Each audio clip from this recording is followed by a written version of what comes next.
prime time on the top game, it's a fine line. Man in the match, that's Daveye, he's the main guy, keep a close eye. Make sure you don't make no wrong play, cause I'm with Jose and Andre. And when Cyrus comes to walk in, you better know that you are watching Premier League. Daveye, tell him what time we on, what time we on. Time. Let me hear you say Premier League. Daveye, tell him what time we on, what time we on. Time.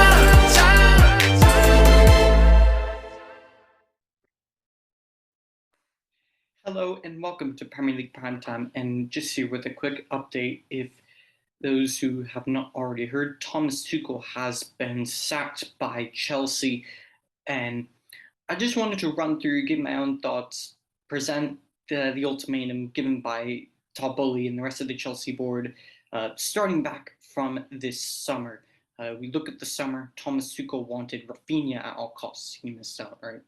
Jules Koundé, player didn't want to come. Went to Barcelona, wanted Matthijs de Ligt. Chelsea and Juventus never really agreeing on a bid, nor did the player really come to personal terms and agree personal terms with Chelsea, and they felt like they lost the race out to Bayern Munich, where he is now. But you look at the players that they have brought in the summer, right? Marco Correa from Brighton, roughly £60 million.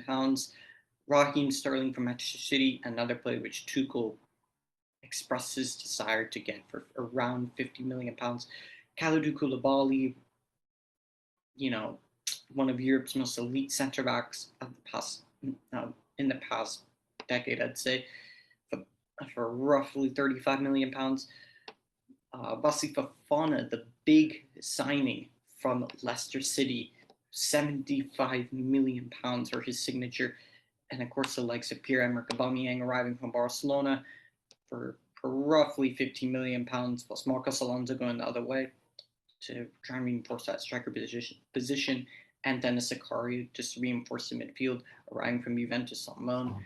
So Thomas Tuchel for the summer had been backed. Todd Boehly and Thomas Tuchel trying to make it work, but given their run of form, it just seemed that things were just really going down the drain.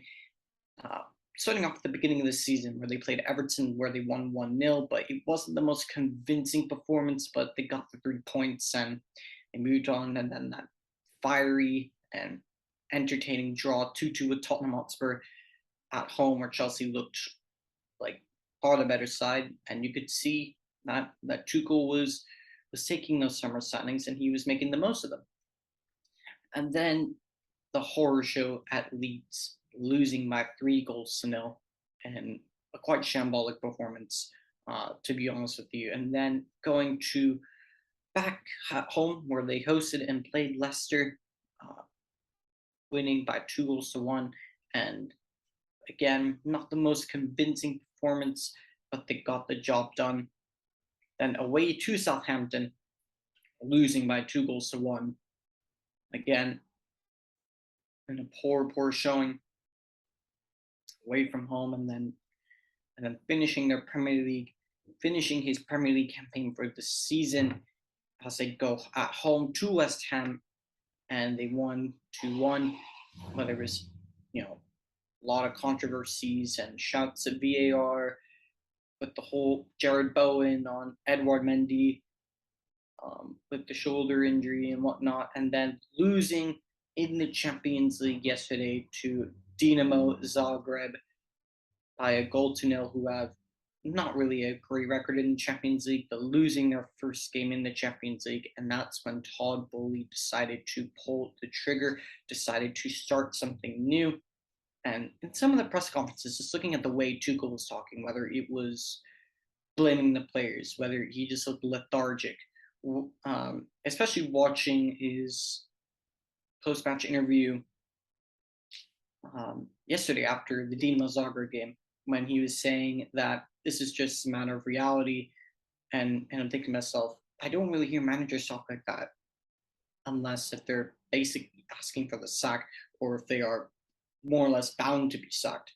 And it was just interesting to see that, but I wasn't expecting Tuchel to be sacked so soon. I was expected him to be given time. I mean, he's only had one game with his new striker, Pierre-Emerick Aubameyang. So I was thinking, okay, he's going to be given time, a little bit of time at least, the bare minimum, to try and work with the squad. But it just seemed that it just things weren't going to work out. And lastly, the replacements given for Thomas Tuchel, the likes of Graham Potter. That's probably the number one target according to Fabrizio Romano. They've gotten permission from Brighton to open talks with Graham Potter about not only the project now, but the long-term process, a project for the future for Graham Potter. And in regards to fit, when you look at the way Graham Potter plays, the tactics and the formation, I think this could suit Chelsea very, very well. When you look at Graham Potter's formation, he plays with that back five, so that would make a lot of sense to bring him in. Seeing how well he's done a club like Brighton and the way he's completely transformed a club like Brighton in terms of the way they play and with the players at their disposal, it could work. Maurizio Pochettino has also been touted as well as Zinedine Zidane. I feel like Maurizio Pochettino, his possession-based style of football and his slow build-ups, I don't think that would really suit the players that Chelsea would have, but that would be quite an interesting matchup. That would be quite an interesting sight to see if Maurizio Pochettino took over Chelsea. And Zinedine Zidane, of course, 3 times Champions League winner with Real Madrid. He'd be coming into a team who have a solid foundation defensively, or as it would appear to be with the given names. And could this work? Possibly. This could very well work.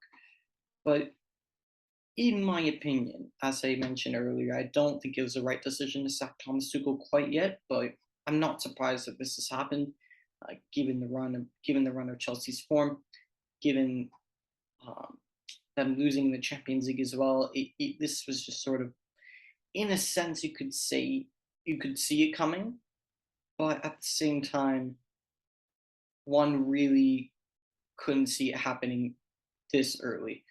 But anyways, there you have it. Those are just a quick video here and my quick thoughts to give you. Thomas Tuchel sacked at Chelsea. What will the future hold for this Chelsea side under the new ownership and leadership of Todd Boehly? Thank you so much for your time watching this, and let us know in the comments down below, what are your thoughts on the topics that have been in store in this feature of Premier League Primetime in the comments down below. Smash like on the video and subscribe to the channel, and be sure to check out our other platforms on Instagram, Spotify, and Apple Podcasts, and wherever you are watching this in the world. We hope you have an absolutely fantastic day.